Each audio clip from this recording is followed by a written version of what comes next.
All right, let's get started. Okay. So tonight we're doing two different topics. We're doing voyage planning, which is sort of the end of the Great Circle-y kind of stuff, sort of the end of the sailings. Essentially, it's going to be composite sailing, and sort of there's going to be a lot of theoretical questions asking you to say, hey, is it better to do rumline sailing or Great Circle sailing? And then ETA. Okay. This is the last topic that's going to be on the test next Thursday. Okay. So let's see. For those of you at home, okay, you're going to want to at some point or other, and then you guys. Okay.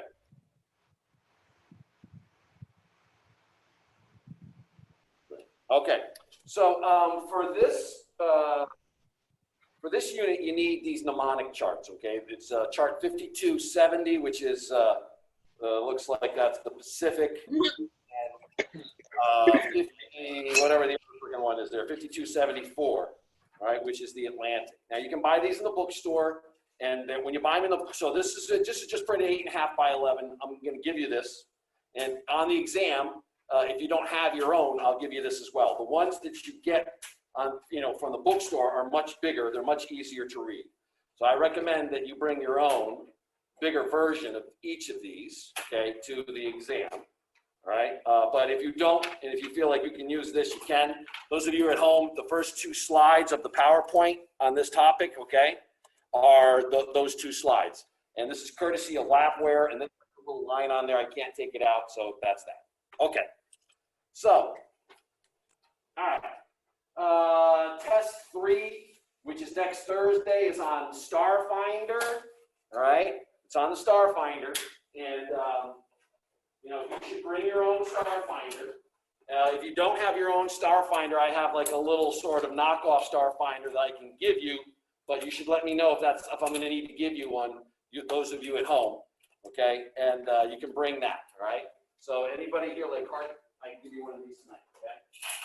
They're not durable, but they're quite useful. All right, and then bring your own mnemonic charts. That's these things. Okay, so it turns out that there's a distinction between run lines and great circles, and there's a ton of questions, particularly on the nav general section. Okay, there's these questions on the nav general section that are trying to tease out whether or not you understand the difference between these two types of sailings. And there are a bunch of questions. And it turns out that the answers to just about every one of those questions comes from these two pages right here in Bowditch, 602 and 603. All right. So, I mean, verbatim, quite a few of the, these two pages are the basis for the answers for many questions, okay? 602 and 603, all right? So, just as a review, run lines, okay? Run lines intersect all meridians at the same angle, so you never have to change course, okay? You never have to change course. With a run line, intersects every meridian at the same angle. So if you're on a Mercator chart, okay? You're on a Mercator chart, boom, that's a run line. You see, like the angle is the same as it crosses every meridian. Now, it turns out that on a sphere, that is not going to be your shortest course. Okay? All right? So, but it's convenient because you never have to change course. All right? But typically, in many circumstances, it'll be a longer distance you have to travel. And then, you have to decide whether or not, if you want to go the shortest distance, you're going to do a great circle, right? Now, great circles are a little bit more involved, so you have to decide whether or not it's worth it, okay? And that's what we're going to be talking about tonight.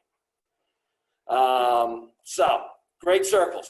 So I just want to review a few factoids here. I'm going to use my friendly globe here to do it. I don't know if you guys on the Zoom, can you see that there's a rubber band on here, Zoomers? Yep. Okay, great. All right, so this is just the OIF, okay? And I got this rubber band on there. And this rubber band is supposed to represent a great circle. Okay, so look, every meridian is a great circle. It bisects the Earth. The equator is a great circle. It bisects the Earth. And when I do that, I get 2 equal halves. And the circumference of that half is the largest freaking circle I can draw on the Earth. Okay? We're assuming the Earth is perfectly spherical. Okay? Okay, great. So this is also a great circle. Now, it's not north-south or east-west, but it still cuts that little sucker right in half. All right? Now, so that is the largest circle that can be drawn here. Now, look, like if I'm like talking about 60 degrees north or 70 degrees north, that's a circle, people. It's got 360 degrees, but it's kind of small when you compare it to that sucker. Okay?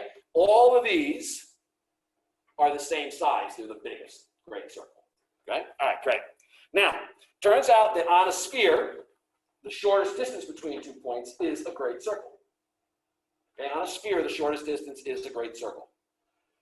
Now, each great circle cuts all of the great circles in 2 places.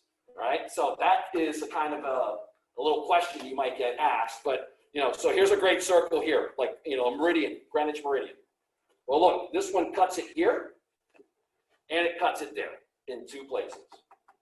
Okay? Every great circle cuts every great circle in 2 places. Now, here's a cool thing. Here's my great circle. Okay? So here's the equator, northern hemisphere, southern hemisphere. Half of this great circle here, okay, half of it from here to there is in the southern hemisphere, and half of it from here to there is in the northern hemisphere. Every great circle is the same thing. If I take a meridian, half of it's in the north, half of it's in the every great circle, okay? Now, any 2 points,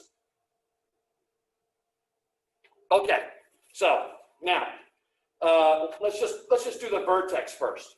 The vertex is the most poleward latitude of any spot.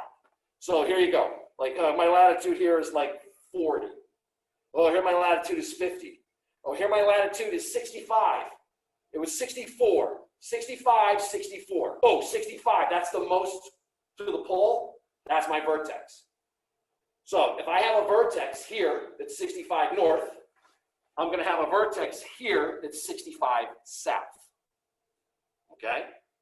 You're going to have one spot that is the highest latitude. That's your freaking vertex. Okay? And a great circle is going to have a vertex in each hemisphere. Okay? Great circle is going to have a vertex in each hemisphere. Now, here's the cool thing as well. Here's the vertex for this in the northern hemisphere. If you look at the vertex in the southern hemisphere, how many degrees of longitude are they separate?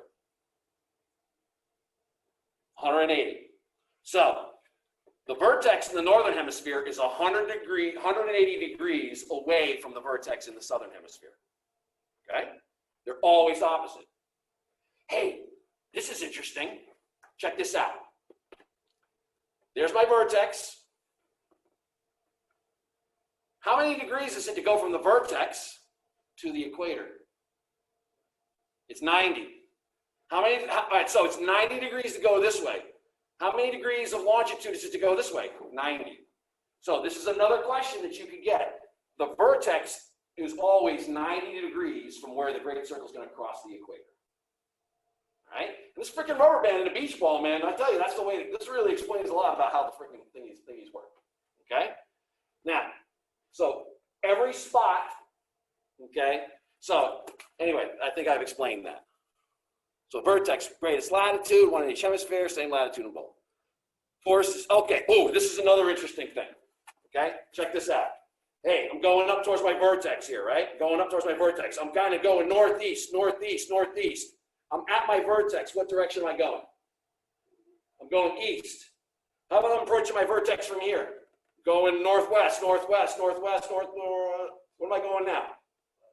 Okay, so when you're at your vertex, your course, if you're on a great circle and you continue on a great circle, when you're at your vertex, your course is going to be east or west, 090 or 270. Okay? All right. Great course changes direction on either side of the vertex. Yeah, you see here, I'm going north. I get to my vertex, I go east, then I get past my vertex, I'm going south. Here I'm going north, I get to my vertex, I'm going west, then I get past my vertex, I'm going south. So I was going north, now I'm going south. Here, I'm going south, I get to the vertex, now I'm going north. So the direction, sort of north-south direction, changes when you pass the vertex. All right, that makes sense? We said that. The great circle, we said that. The great circle will cross Q. Oh, this is an interesting thing. Okay, this is an interesting thing. 10, 20, 30, 40. Oh, that's 40. That's like 47. Okay, the latitude of the vertex there is 47. What's that freaking degree? What's that angle right there? What's the angle between the equator and the great circle crossing it? 47. What if I jack this puppy up to 60? I'd have to bring this down to 60. What's the latitude of the vertex? 60. What's the freaking angle between the equator and where the great circle's crossing the equator? 60. Okay? All right? So that was the last little one right here. The great circle crosses Q at an angle equal to the latitude of the vortex. Okay? These are just little tips, and all this crap is written in these 2 pages. Okay? All this is written in these 2 pages. Okay? So if you know where they are, you're taking the exam, you can just go look at those things. Oh, I know the answer is going to be, right there. Okay? All right. Great. So now, any questions about that before we continue? All right. Now, so this is a Mercator chart. And I know it's a Mercator chart because you see my meridians are all parallel to each other. They're not converging. All right? So this right here is a Mercator. This is a rhumb line right here. See, crosses each meridian at the same angle. This is a great circle. Now, if you look at that, this line is obviously longer than this line on paper in 2 dimensions. But in fact, this is a shorter distance on a sphere. But here's the point. Great circles, okay? If this is the equator here, Q, a great circle will always appear to bend towards the pole, okay, on a Mercator chart. What's going to happen here, though? If this is, wait, oh my God, that was terrible. We're going to make Q down here, all right? So let's say I continue this on, okay? So this is 0 degrees, whatever, okay? Here's my rhumb line. What's going to happen as the great circle crosses the equator here? It curves back the other way because it's always got to be towards the pole, right? Look, this is a 2-dimensional distorted view of a spherical Earth. There's distortion in there. And as a result of that, a great circle appears to be a longer distance on a Mercator chart when in fact it's a shorter distance. Because really, all these freaking lines should have been bent because they're freaking meridians. So what happens when I bend them? This line gets straight. And what happens to this line? It curves, and that's why it's a freaking longer distance on a sphere. Anyway, so if you look at this, it says that according to this, the rhumb line, it appears to be shorter, is actually, holy crap, it's 140 miles longer than the Great Circle. So this, if you're making 10 knots, that's 15 hours of steaming right there. Okay?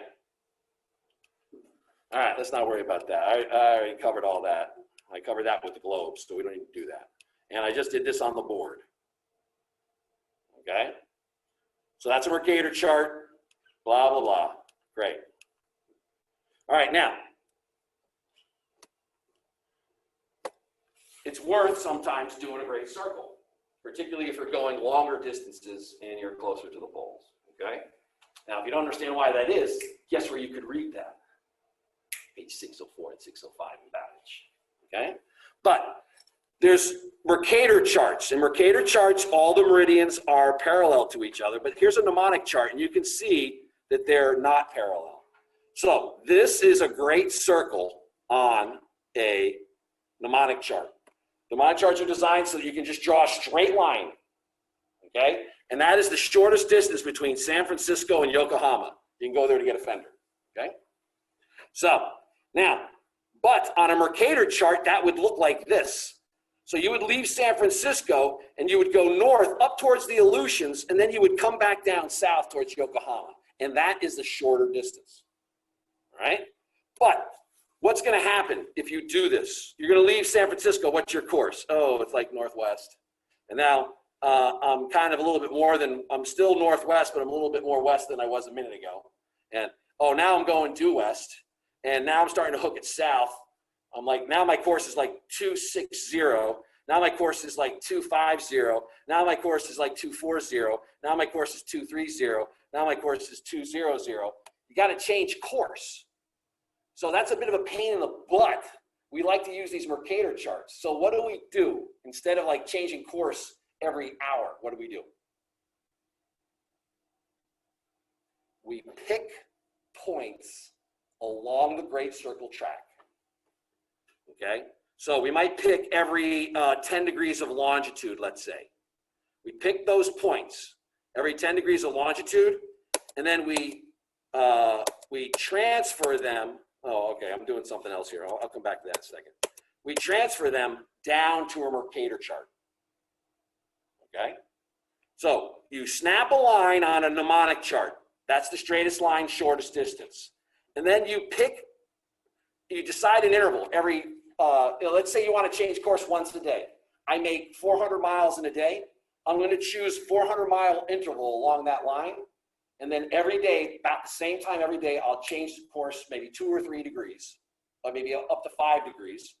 And I just have to change course one day, and then I steer that course all day. Then the next day, I change my course by 5 degrees, and I steer that course all day. And then the next day, I change my course by 5 degrees. So you approximate it by a series of run lines. Okay, that's what's typically done. Okay, you don't, or this is before we had these integrated systems. Now you can just tell your Ectus, put the thing in in Great Circle mode, and let's put the autopilot connected to the Ectus, and the boat was just going to steer itself, and it's going to be changing course by 1/10 of a degree every hour. Okay, so this is a system that was predated Ectus, right?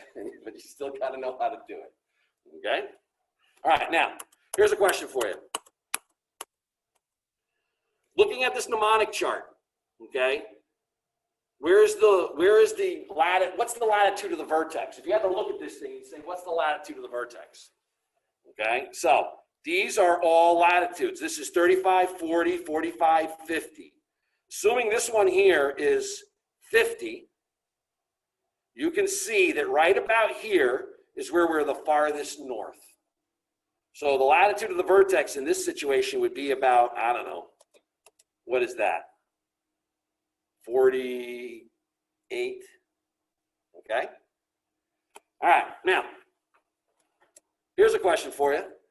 Will you always pass through your vertex? Now, these are all questions that you're going to face on the worksheet tonight, okay? These are all questions you're going to face on one of the worksheets tonight. Will you always pass through the vertex? Question is that, and the answer is, well, no. What if I'm leaving San Francisco and I just want to go fishing out here? Okay, then I'm not going to go through the vertex. Or what if, I leave from the Aleutians and I come down here and do some fishing, and then I head over there? I never went through the vertex. Okay, so you don't necessarily have to go througyour vertex, but that vertex is part of your Great Circle line. Okay, all right. Anyway, okay, great. All right, now these little things also come out of that page 504, 505 in Bowditch, or 604, 60. I already forgot the page number. What was it, 60? 602 and 603, okay? So now, if we're looking at the Earth, okay, we can look at the Earth on a sphere, okay? And we can look at the Earth on a Mercator, okay? So, just a few questions for you. I'm down near the equator and I go like this. Great circle, run line. Any difference, any significant difference between them? This is a great circle, but it's also a run line. It's the equator because it crosses every meridian at 90 degrees.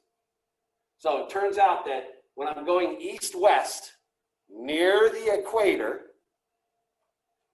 there is no appreciable savings by doing a great circle, particularly if I'm going a short distance.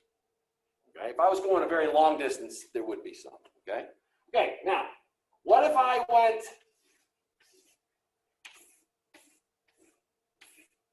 What if I went kind of like this? I went. These are meridians here. I went north. Should I bother doing a great circle instead of a run line going north? Well, this is a great circle, isn't it? It's also a run line because it's basically a run line because I'm going, I'm not actually even crossing it. I'm barely crossing any meridians, and I'm going north, north, north across there, all right? So when you're going north-south, a run line and a great circle are basically the same, all right? So you might as well just do a run line because the great circle is not going to save you anything. If I'm going east-west,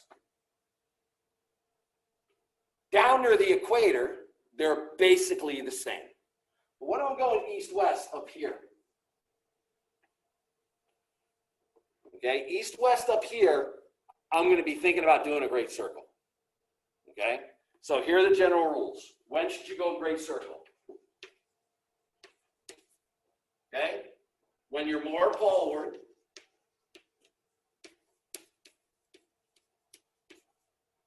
okay, the farther poleward you are, north or south, you're thinking, maybe great circle. Now I'm poleward, when I'm more east-west,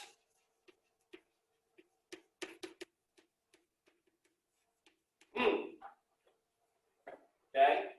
If I'm poleward and I'm going east-west, I'm thinking maybe great circle, but there's one more condition.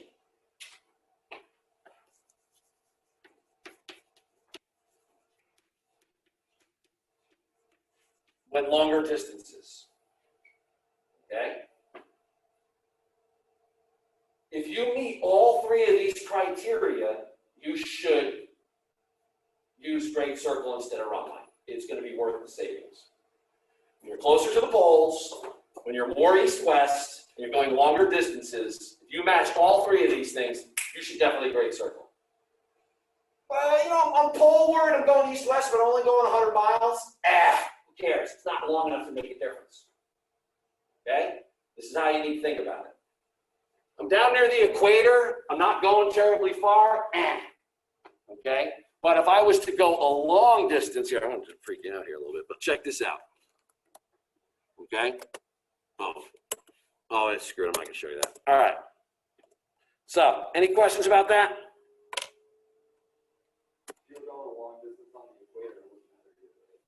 Okay, that's what I was going to show you here.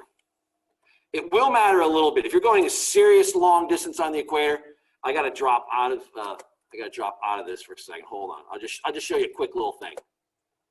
Okay? So,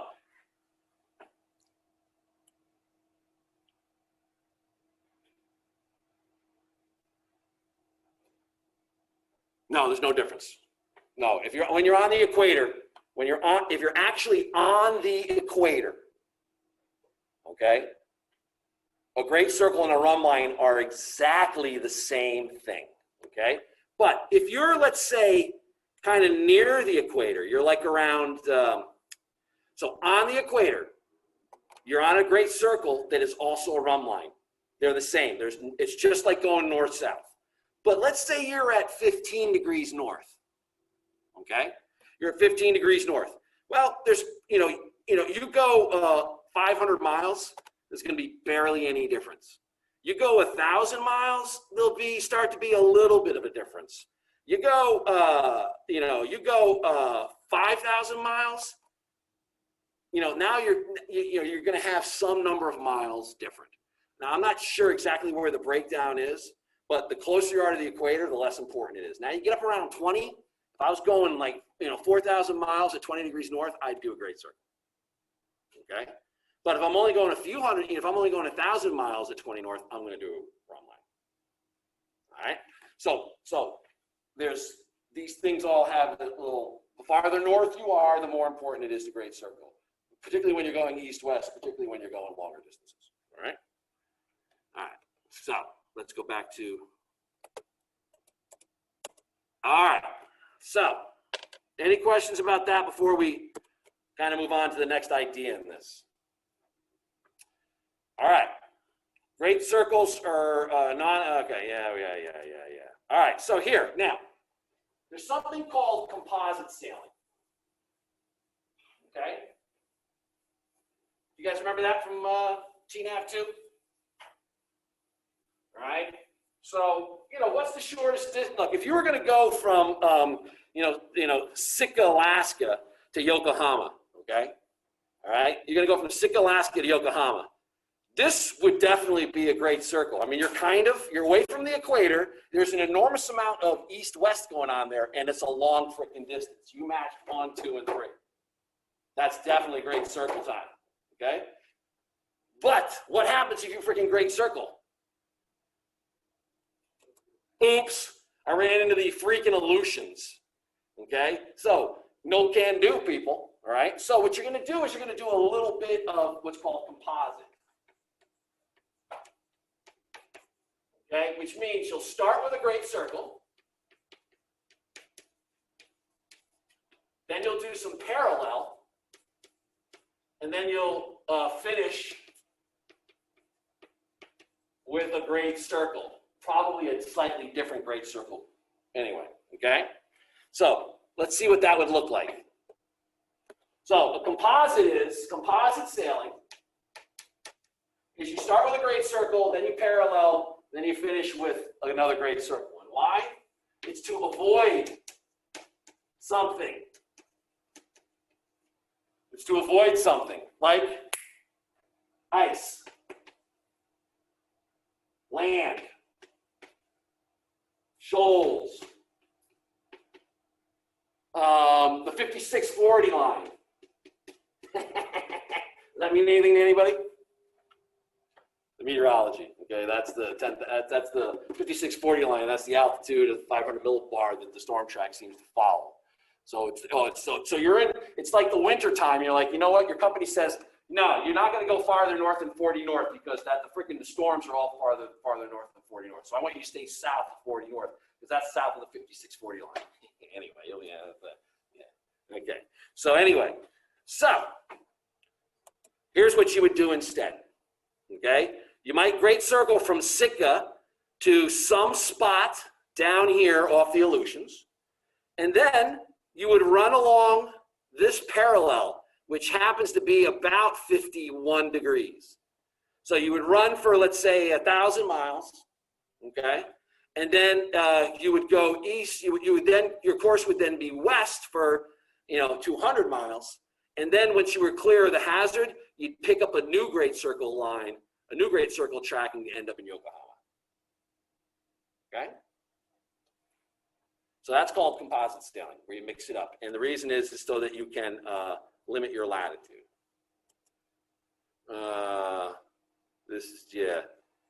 Anyway. All right, we talked about that. All right. So, composite sailing. All right, I wrote that up on the board already. So this is how you're going to use these charts. So for one of the worksheets tonight, you're going to take this chart, and it's going to say, the questions in the worksheet are going to say like, you're going from, okay, let's hold it, north up. Okay. You're going from Sitka, Alaska, actually this is the Atlantic. You're going from England to Buenos Aires. Okay, you're going from England to Buenos Aires. Should you great circle or should you run line? And then you're going to have to look at that. You draw the line there from one to the other, and you decide. Okay. If they ask you, hey, here's like a map here of the Earth. Okay, so here we go. This is like North America. There's freaking Florida. Okay, we got, oh, of course, we got like Central America coming down here, then we got South America. Oh, God. Okay, this is a terrible drawing, all right? But here you go. Here's Greenland, all right? Here's, you know, sort of Europe-y kind of thing. There's sort of an Africa kind of thing. There's sort of a North America, Central America, and a South America kind of thing, okay? And they say you're going like this. One of the questions is going to be, should you great circle or should you run line? You're going to great circle that. That's going to be the answer. They say you're going from Venezuela up to Greenland. Should you great circle? Is there any appreciable savings for doing a great circle? And you're going to say, you know what? That's kind of mostly north-south. There really is very little savings there. So I'm going to run line on that one. Okay? So that's one type of question that you're going to get on the voyage planning worksheet tonight. Should you great circle or should you run line? Okay? The other types of questions you're going to get are around composite sailing. And they're going to ask you, well, which one should you use? And so what you'll do then is you'll be on your mnemonic chart and just connect the 2 points. Okay? Now, some of these questions, you're starting in San Francisco, you're en route to South Korea. Okay, they'll say you're like en route to South Korea, but if you went directly to South Korea, you'd go through land. So they'll say you're en route to South Korea via some latitude and longitude. So you have to find San Francisco or whatever it is, and then you'll have to find that latitude and longitude. Okay, you're not going to just draw a line to South Korea. You have to realize that they say via or something like that, passing through some latitude and longitude. Find it, draw the line, and then answer the question. Okay? Now, if you have lapware, it turns out that there are, if you don't have lapware, you can buddy up with somebody. But there's something like 13 different problems on this topic on the Atlantic chart, and I think 11 or so on the Pacific chart. Okay? So there's 23 problems. If I were you, particularly if I'm going to, whenever I take the license exam, all right, I would get lapware if I didn't already have it, and I would just look at every freaking question that's in the question bank. Half of them are going to ask you, should you run line or great circle? And the other half are going to be about composite sailing. And you're not sure which one you're going to get. Okay? All right.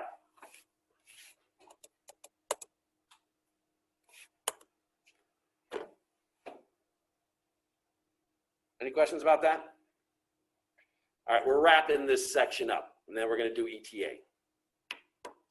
There's one other question you could get, and it is, which vertex is closer? Okay? I don't want to get into a long explanation of this, but basically the answer, so you're on your great circle, and they're going to say, are you closer to the vertex in the northern hemisphere, or are you closer to the vertex in the southern hemisphere? All right? And it turns out that that this little paragraph on page 609 in Bowditch is where you're going to find the answer. All right? It's a little bit of obscure, but basically it says that, and this is C, not CN.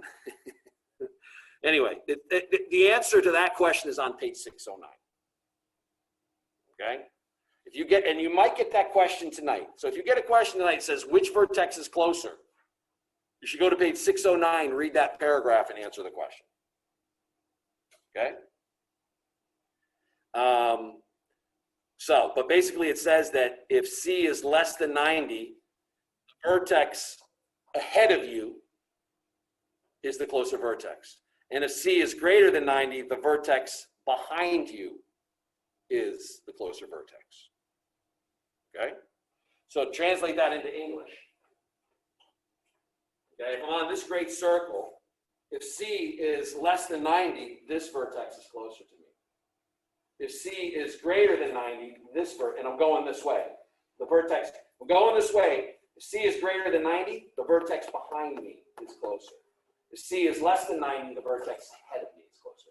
And when I say C, I mean the internal angle, not CM. All right, so I don't want to get any more of an explanation of that because I think many of you are like, you know what, I'll take the 0 on that question. Okay, so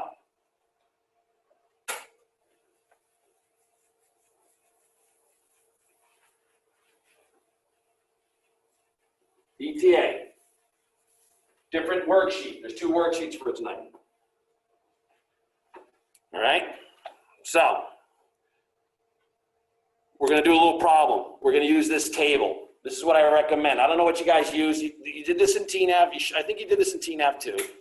All right, but I think maybe you used a table like this, but if you didn't, this is the table I think you should use. Okay, you're going to go month, day, hour, minute. Okay, month, day, hour, minute. All right, and then you're going to go zone time for departure. That's the zone time. That's what time you left wherever the frick you are in their zone time. Okay? All right? And then you're going to go zone description, and you're going to convert your departure to GMT. Okay? So in this step, you take your zone time, you apply your zone description, you get GMT. Now you're in GMT time. And you're going to stay in GMT time until the very end. If you do this, you're never going to have to worry about time zones. Okay? Then, what you're going to do is you're going to add in your runtime.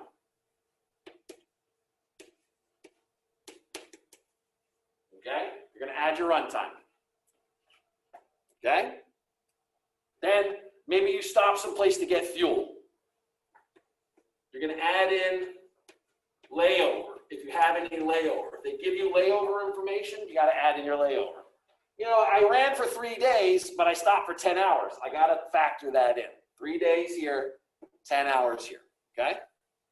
All right, now, once I do all that, I'm going to get the time and the date, okay, for my GMT of arrival. Okay, so this was departure. Once I do all that, I'm going to find out what day and time I arrive, where I'm arriving in GMT. Okay?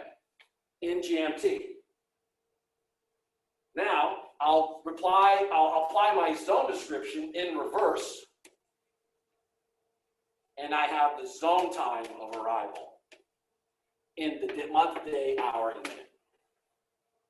Okay? Those are the steps. And that's what we're going to do. We're going to do an example right now.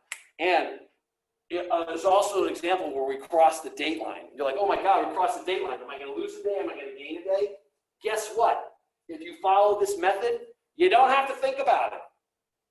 Because this go to GMT, stay in GMT, then switch from GMT to zone time takes care of any kind of date changes that might be or whatever. Okay? So very lovely system. Okay. So, ready to do a problem? Okay. You're on a voyage from Corpus Christi, Texas to Fort de France, Martinique. Oh, we're going to the Caribbean, okay? Martinique. Oh, man, it's big fuel. A lot of big, anyway, okay. So, the distance from pilot to pilot is 2,190 miles. Okay, 2521 statute miles. Oh, they're bastards sticking that in there. Don't use that freaking thing. We're mariners. We don't use the statute. We use the nautical. Okay, so for my run time, I got to factor in 2,190 nautical miles. Okay? The speed of advance is 15 knots. Oh, at 15 knots. So I'm going to have to figure out, well, actually, let me put this over here. Okay, because I'm going to need to put it over there. So this, my run time is going to be 2,190 at 15 knots. So I'm going to have to do some division there. Okay? So we'll get to that in a minute. But what I'm going to want to do is I'm going to want to break that up into days, hours, minutes. Okay? I doubt that's going to be months. Okay? But it's going to break down into days, hours, minutes. So we need to do that. But I'll get to that in a minute. Your estimated layover time in Amelie Virgin Islands is 16 hours. Well, hell, let's just put that in right now. 16. My layover. Okay? All right. if you take departure at 0654, so 06 is going to go here, 54 is going to go there. My zone description is +6, okay? Okay, so I just put my zone description. Zone description always goes in the hour column. Zone description always goes in the hour column, okay? And what's my date? 27 November. So I put the 27 here, and I put the November there, okay? Cool? That's where we're at right now, all right? There's our zone description, +6. And, okay, now, so what we're going to do now is, let's do our first line. Let's do our first little bit of math. All right? Every time you come to a GMT, you're going to have to do a little bit of math.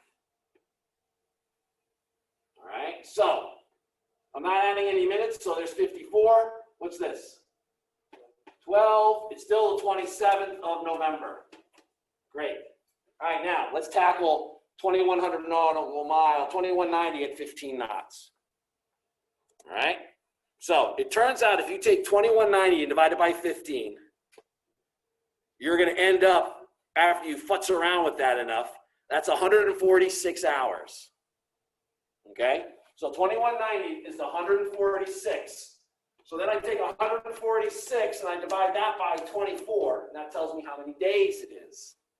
And when I do that, it's going to be 6 days. There's going to be a little bit of remainder, which will turn out to be 2 hours. So it's 6 days, 2 hours. Okay? So where am I going to put that? Runtime. Oh, day, 6 hours, 2. Okay? Cool. How long is my layover? 16. All right, now we're ready to do a little bit of math. So, 54, I already did this one. So once I draw the line, I ignore the stuff that's above it. So I'm going to ignore all that stuff now. Now I'm just going to concentrate on here. So this drops down 54. What's 12 plus 16 plus 2? 6, 7, 8, 9, 10. 1, 2, 3, 30 hours. Just leave it at 30 hours for now.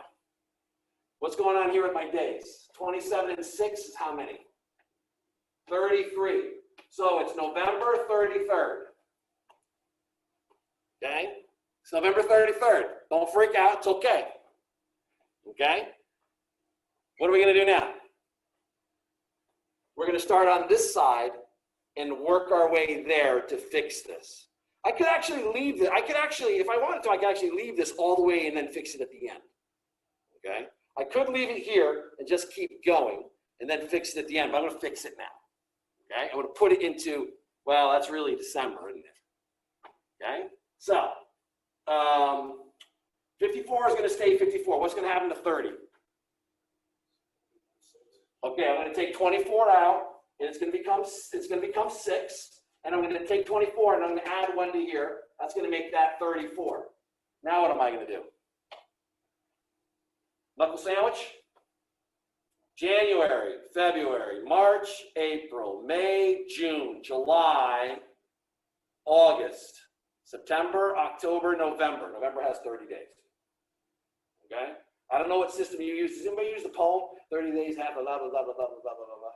I don't even know that freaking poem, but you can use the poem, or you can use the knuckles. Start at a high knuckle with January.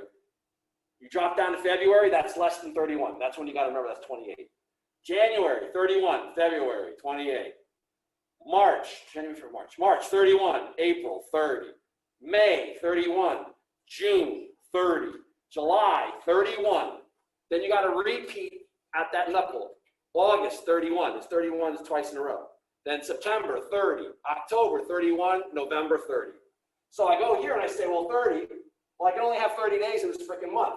So that's really going to be 1 month and 4 days. So this becomes 04, and this becomes December. So it's December 4th at 6:54 GMT. Okay? December 4th at 6:54 GMT. Now, in the problem, they're going to tell you what the zone description is for your arrival. If they don't, they'll give you the longitude, and you just got to figure it out, dividing it by 15. So what's my zone description here? +4. Now, what column am I going to do that in? Month, day, hour, or minute? Hour. Okay, now, but what do I have to do with that? The zone, the plus is when you're going from you to Greenwich, you add or subtract. But I'm going from Greenwich to my zone description, so I have to do the opposite of the sign given. So I have to subtract 4. So I'm going to go -4 here. And what's that going to do to me? Well, my minutes stay the same. 4 from that's 2. And this stays the same. And December, I'm going to arrive in Martinique on December 4th at 2:54 in the morning. Okay?